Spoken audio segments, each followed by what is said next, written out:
Hello everyone. आज हम इस वीडियो में वाच्य एवं उसके प्रकार के बारे में पढ़ेंगे। तो सबसे पहले आता है वाच्य होता क्या है। वाच्य का शाब्दिक अर्थ होता है बोलने का विषय, यानी किसी भी वाक्य में कर्ता दे रखा है, कर्म दे रखा है या भाव दे रखा है, उसी के आधार पर इसके प्रकार दे रखे हैं। पहला होता है कर्तवाच्य, दूसरा होता है अकर्तवाच्य। जो अकर्तवाच्य होता है वो दो प्रकार के होते हैं, और एक होता है कर्मवाच्य और एक होता है भाववाच्य। बच्चों को बहुत ज़्यादा डिफ़िकल्टी होती है एग्ज़ाम में कि कोई सा भी सेंटेंस को हम कैसे पहचानें कि वो कर्ते होगा, कर्म होगा या भाव होगा। आज हम ट्रिक से ये सीखेंगे। तो देखो, अगर किसी सेंटेंस में से, द्वारा, के द्वारा नहीं दे रखा है तो वो होता है कर्तवाच्य, और अगर दे रखा है तो वो तो या कर्मवाच्य होगा या भाववाच्य होगा। तो सबसे पहले हम देख लेते हैं कि कर्ता और क्रिया होता क्या है।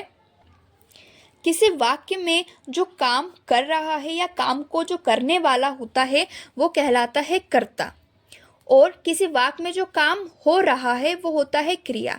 यानी कि राम पुस्तक पढ़ता है, तो कौन पुस्तक पढ़ रहा है? राम पुस्तक पढ़ रहा है, तो राम कौन हो गया? कर्ता हो गया। राम क्या कर रहा है? तो वो पढ़ रहा है, तो पढ़ना क्या हो गया? क्रिया हो गया। और पढ़ना, लिखना, खाना, ये सब क्या होती है? क्रिया होती है। आगे देखते हैं। सबसे पहले हम कर्तवाच्य को और अच्छे से देख लेते हैं, जिसमें से, द्वारा, के द्वारा नहीं आता है, जो बिल्कुल सिंपल या साधारण वाक्य होता है। जैसे कि नरेश ट्रैक्टर चलाता है, सुरेश लिख नहीं सकता। तो इसमें ना तो से आया, ना द्वारा आया, ना के द्वारा आया, तो ये अपना उदाहरण हो जाएगा कर्तवाच्य का। अब देखते हैं, मैंने आपको बताया था कि से, द्वारा, के द्वारा आया है तो वो तो कर्म होगा या भाव होगा। हम कैसे पहचाने कि कर्म है कि भाव है? तो सबसे पहले हम क्रिया के प्रकार पढ़ लेते हैं। तो क्रिया के दो प्रकार होते हैं, सकर्मक क्रिया और अकर्मक क्रिया। सकर्मक क्रिया क्या होती है? जो कर्म के साथ है, और अकर्मक क्या होती है? जो कर्म के बिना है। अगर कोई सा वाक्य सकर्मक है तो वो कर्मवाच्य होगा, और अगर कोई सा वाक्य अकर्मक है तो वो भाववाच्य होगा।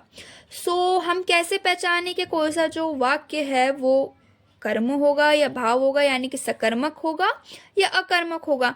इसकी भी एक ट्रिक है। अगर कोई सा भी वाक्य हमें दे रखा है, अगर हम उसमें क्या और किसको प्रश्न लगाते हैं, अगर उसका उत्तर मिलता है तो वो सकर्मक होगा, और अगर नहीं मिलता है तो वो अकर्मक होगा।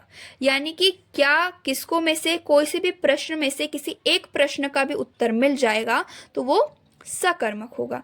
लेकिन अगर हम जो प्रश्न बना रहे हैं उसमें कर्ता भी होना चाहिए और क्रिया भी होना चाहिए। तो हम देख लेते हैं इसको उदाहरण से। सबसे पहले कर्मवाच्य का देख लेते हैं। कवियों द्वारा कविताएं लिखी गईं। तो हम इसको क्या और किसको प्रश्न लगा के देखते हैं कि उत्तर मिल रहा है या नहीं। कवियों द्वारा क्या लिखी गई? तो कविताएं लिखी गई, तो इसका उत्तर मिल रहा है, तो मतलब ये क्या हो जाएगा? कर्मवाच्य हो जाएगा। आगे देखते हैं, शाम से कहानी पढ़ी गई। तो शाम से क्या पढ़ी गई? कहानी पढ़ी गई, तो ये भी कर्मवाच्य हो गया। ठीक है, आगे हम देखते हैं भाववाच्य। भाववाच्य का उदाहरण देख लेते हैं। मोहन से टहला भी नहीं जाता। तो मोहन से क्या टहला नहीं जाता? इसका उत्तर नहीं मिल रहा है, तो ये भाववाच्य हो गया। ठीक है, या फिर दूसरा देख लेते हैं, किसको टहला नहीं जाता? तो ये भी नहीं दे रखा है। ठीक है, दूसरा देखते हैं हम एग्जाम्पल, मुझसे उठा नहीं जाता।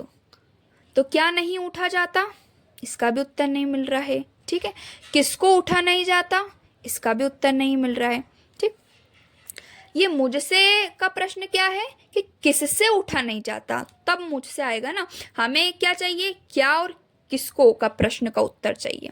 ठीक है, आगे देखते हैं। अब हम थोड़ा सा अभ्यास कर लेते हैं। जैसे कि वह खाना खाकर चला गया। तो ना तो इसमें से है, द्वारा है, ना के द्वारा है। ये क्या हो जाएगा? कर्तवाच्य हो जाएगा। ठीक, मोहन से चला नहीं जाता। तो क्या चला नहीं जाता? किसको चला नहीं जाता? तो इसका भी उत्तर नहीं मिल रहा है। किससे चला नहीं जाता? तो उसका उत्तर मिल रहा है, लेकिन हमें क्या है? क्या और किसको का उत्तर चाहिए। ठीक है, तो ये क्या हो जाएगा? भाववाच्य हो जाएगा। आज निश्चित होकर सोया जाएगा। तो क्या सोया जाएगा? किसको सोया जाएगा? इसका भी उत्तर नहीं मिल रहा है तो ये भी क्या हो जाएगा, भाववाच्य हो जाएगा। ठीक है। ड्राइवर बस चलाता जा रहा था, तो इसमें से द्वारा के द्वारा नहीं आया है तो ये भी क्या हो जाएगा, कर्तव्यवाच्य हो जाएगा। सो आगे देखते हैं, हम बदलने वाले प्रश्न उत्तर का अभ्यास करते हैं, क्योंकि बोर्ड एग्जाम में बदलने के क्वेश्चंस आते हैं। जैसे कि दीप्ति द्वारा नहीं लिखा जाता, अब इसको क्या है, कर्तव्यवाच्य में बदलना है। तो यहाँ पे द्वारा आ रहा है तो द्वारा को यहाँ पे हटाना पड़ेगा। तो क्या कर सकते हैं हम कि दीप्ति नहीं लिखती है। ठीक। इसके अलावा क्या हो सकता है, शोभना से पढ़ा नहीं जाता।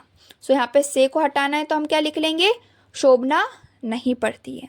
एक बात और आप ध्यान रखिए कि आपको किसी भी सेंटेंस का काल नहीं बदलना है, यानी कि अगर वर्तमान दे रखा है तो वर्तमान में ही उसको करना है। ऐसा ना हो कोई है था तो आपने होगा कर दिया, था तो आपने हे कर दिया, तो आपको काल परिवर्तित नहीं करना है। अगर वर्तमान में दे रखा है तो वर्तमान में ही करना है, भूतकाल में दे रखा है तो भूतकाल में ही सेंटेंस को परिवर्तित या वाक्य को परिवर्तित करना है। ठीक है। आगे हम देखते हैं इसका उदाहरण।